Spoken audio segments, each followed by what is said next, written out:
Obviously, spring ball has been going really well for that group, right? But I like through the course of spring ball, there's been a major emphasis on trying to take the ball away, right? Guys just technically being in the right position, right? Why did you make this play? Why didn't you make that play? So, spring ball is a great time for guys to learn, especially new guys in our program, and for the younger guys who was there last year, right? It's time to step the game up. And I've been seeing a lot of that from various positions, man, guys all over the field. And I'm very, very encouraged about the direction of the defense, really excited about it. And it's a testament, right, to we got some new coaches, right? We had Coach Clint got in like 2 days before we started spring ball, and just the things that he's been doing with that room, like it's been awesome, right? Coach Archie, obviously we hired Coach Archie prior to that. He's a wealth of knowledge. We got a really, really special room, and I've been able to kind of cultivate the whole secondary with me. Coach K, Kevin Richardson, and Coach Ryan Simerson. We kind of like a three-man tandem, and meeting all together with the secondary, it's been really, really good, and I'm very, very encouraged, man. Got some young guys I think are pretty talented. I know Coach B said this is a big kind of time to evaluate the corners this spring. With Zach leaving, who have you seen step up? Yeah, so a couple of guys that we've seen step up, man. First and foremost, Caleb Patterson, right? I think his strides from last year to now, he's grown tremendously, right? Same things that we saw in junior college, right, he took his game to a whole nother level. He's made some really, really good plays throughout the course of spring ball. Chase Canada's done a tremendous job, right? Obviously, I think with his skill set and what he brings to the table, that young man's he's special. Talent-wise, he's really, really special. And, he's still learning the defense, but he makes some plays where you're like, oh my goodness, right? This cat has a bunch of years left in school, and I'm really, really excited to continue to mold him. And then Jaheim Clark, right? Call him Juice, right? He's probably the fastest of the group. He had we had the last scrimmage we had, he production-wise, he was through the roof. He made a lot of plays. He showed a lot of physicality.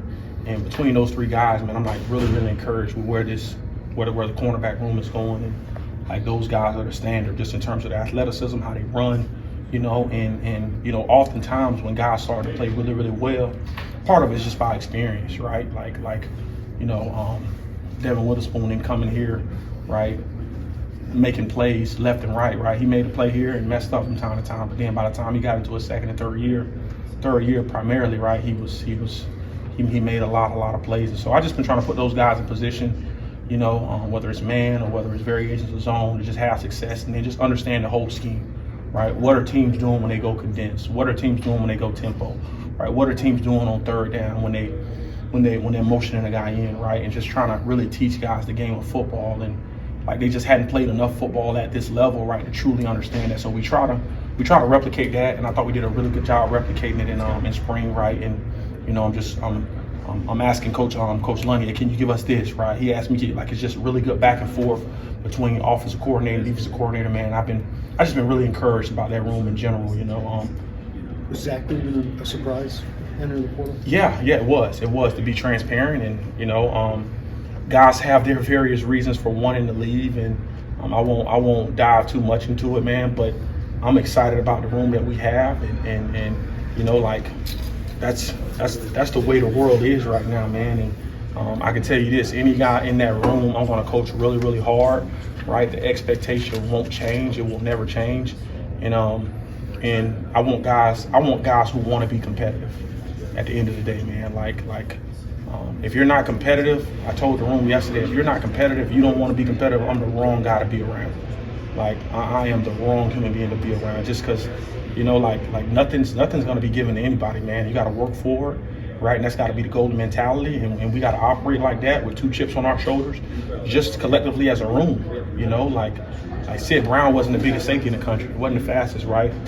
Quan Martin wasn't the quickest, right? A lot of those guys, they had different intangibles. What made them special was their hunger, right, and their competitive nature. Any elite player, right? You take any elite player, the Johnny Newtons of the world, all of them have that one burning desire to be ultra competitive, right? That separates them from the rest. And so, what we lack in other areas, we got to make up with that competitive spirit nature. A little bit of a rebuild up front.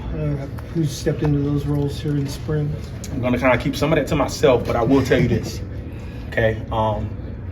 Obviously, we lost some good players up front. We lost some really good players up front, right? Between Johnny and Keith and Dax and Bryce, right? But with some of the guys we have up front now, I think collectively that room could be just as special.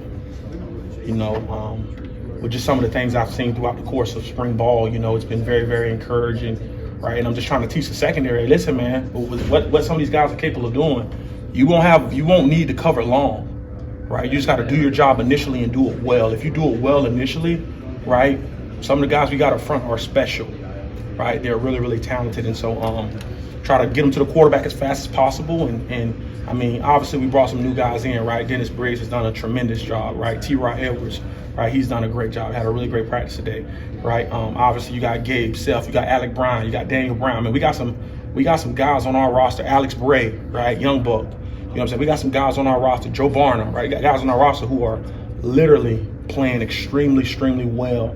And I'm very, very encouraged going into fall camp.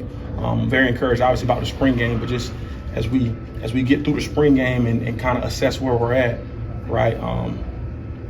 I probably feel just as confident as I did last year going into the offseason, you know, with some of the guys that we have up front. I want to ask you about Daniel Brown specifically. Is he a guy, because of his quick twitches, who could jump out as a playmaker for you? Yeah, man. I mean, he has a different gear. You know, he's very, very springy. He's strong as an ox.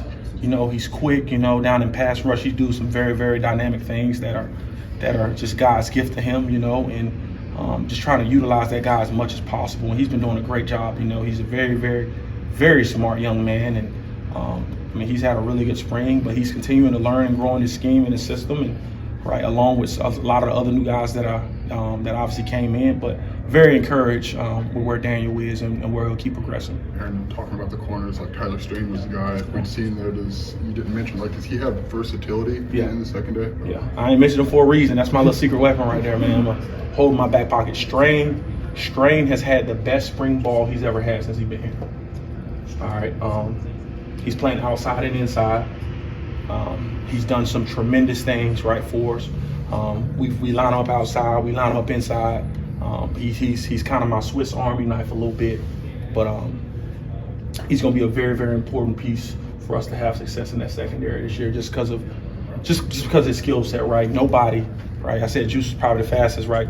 Along with Strain, right? Nobody runs like Tyler Strain does, and because we're all meeting together, right? Strain is probably more in the safety room than he is in the corner room, but we're all together, so we're all one. But he does Indy with the corners, but his skill set is just so unique and dynamic, man, that like he's had a really, really good spring, and I'm really encouraged by him.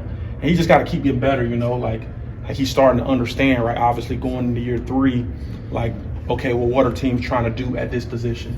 Right? How are teams trying to attack me? What is this split saying? And just his football IQ has risen tremendously, you know, and you start to see that with guys who've been in the program, right, for a couple of years, and they just start to do things and comprehend things that you would hope that they saw a little sooner, but through experience, it starts really, really clicking for them. But I didn't talk about him for a reason. That's my secret weapon. Do he and X give you some versatility to mix and match or compete the way you want to? You guys are asking all the right questions today. Yeah, him and X does, right? And obviously, right, I think one thing that's been really good for us with having a couple of those guys out, right, we've been able to see other guys really, really step up and rise up to what we want to get done. And so, right, you gain X back, right, and now you can kind of float X and move X where you want them and where you need them, right? Complement that with Tyler Strain and between the three-headed corner deal we got between Chase, Caleb, and Juice. Right, you got a pretty solid secondary, and that's not even including, right? That's not even including, right, Matt Bailey, Miles Scott, Matt Grassetich, and Sabor Kareem, you know. And so I'm just like, our secondary has a chance to be like, they're young, but they talent-wise, they're like extremely special, man. Like they just do some stuff every day. I'm like wowed by it just because of their skill set and their ability, you know. Mac had an interception today that was ridiculous, right? Sabor made a play in a scrimmage last week, and I looked at Coach Jameson, and I was like wowed by it, right? He's done some things this spring. You just kind of like nod your head. Like, how is that possible, right? Miles is uniquely talented, and his growth from last year to this year is incredible, right? And then we all know who Matt Bailey is. You know what I'm saying? Matt Bailey's like the leader of the group and the catalyst of the group. And so you have all those guys mixed in together with those corners and some of the nickels. Like, we got a talent-wise, we ain't gonna lack in talent. You know, it's more a matter of experience, right? And sometimes it's trial by error, you know, and you got to get guys in the fire. And a lot of those guys hadn't played a lot of games in terms of the corner position, right? But some of the safeties have, you know, and so you would hope you try to replicate some of the game speed and a lot of the things that we're going to deal with during the season. But you can't put 50, 60,000 people in the stands, right? That's just going to be the different part that guys got to get adjusted and acclimated to. But I'm very encouraged by the unit on the back end. Aaron, what's translatable in the spring? Like, what do you want to see at the end of spring that you feel like translates 2 months, 2.5 months later? Yeah, I think in fall camp and the games are for real. Yeah, I think the most important thing is, right, you got to find out who can play and who can help you. You know, so you don't try to out scheme your offense, right, during the course of spring ball, because I know I can have things that help our players during the season. So you just try to put in base rudimentary calls for also for speaking purposes, right, to see who can play, right, who runs well, who flips their hips well, who transitions at the top of the route, right, like who can come in out of breaks, who can catch the ball, right. And so you try to, like, during the course of spring, the evaluation this spring for us was, like, because we had some new guys come in, like, who can help us play, who can help us win games. And so, right, understanding that and evaluating that through the course of spring. Once we get into the off season, obviously you're also evaluating your not only just your personnel but your scheme, right? Okay, well, I like this to that, or I like that to this, right? The whole idea of the helmet communication between the coach and the players, right, before the ball is snapped. And so you try to go through all of those different things, right, that you're going to face during the season. And you know, calls schematically can help players just naturally. But for us this spring was, you know, because of where we were and losing the guys we lost, like, who can nothing scheme related and trying to screw with our offense, but who can help us play, right? And once we identified that, does it take 15 practices to do that? No, right? Some guys made strides from practice 1 to 5. Other guys made strides from practice 5 to 10, right? And so by the time you get to practice 8, 9, and 10, right, you got a pretty good foundation of, okay, these core group of guys, right? This core group of guys can help us, like, significantly, right? And so you just try to build from there, right? You try to keep bringing some of the young players along, right? Okay, this player may be, right, he may not come in and play immediately, but we got to get him stronger in the weight room, right? Well, you got pushed off at the top of the route because you needed to work on that in the weight room. And so obviously can't speak enough about our strength staff, but right, obviously this off season is going to be huge for us, right, after spring ball and guys lifting and taking care of their bodies. But between spring and fall camp and therefore the season, right, I think the main thing you try to look for is who can help you, right, especially with this whole portal world idea, right? Like some guys got in, unfortunately, and maybe more guys get. That's just the law of the land, right? Like, and maybe some guys we may be surprised about. Hopefully nobody else gets in, but it may be naturally some guys that we're surprised about, and that's not just us. That's teams all across the country, you know, don't have to deal with that. But you take it in stride and you try to make sure your roster is right, and you try to fill in the places that you think are potential holes and just build from there, you know, because I think we got a tremendous program. I think we run a NFL-like system in terms of, right, there's reasons why our guys leave here and they just don't play in the NFL. They're starters, right? Why is that? Right? Why is that? Part of that is the developmental piece, right? And so, like, some guys got to wait. They got to wait to be starters, right, for a very specific reason. And some guys probably don't want to wait, right? And so that's where you get, sometimes that's where you get transition. But it is what it is, you know. And so we love the guys that are here. We're going to continue to push them and grow them. And we love the guys who left, but it's unfortunate they left. And we'll continue to coach the guys that are here really, really hard and pour into them. And we'll be a better football team. What do you want to see on Saturday? What do you want to see on Saturday? And is there kind of a healthy competition with Coach Lunny on who can win the day?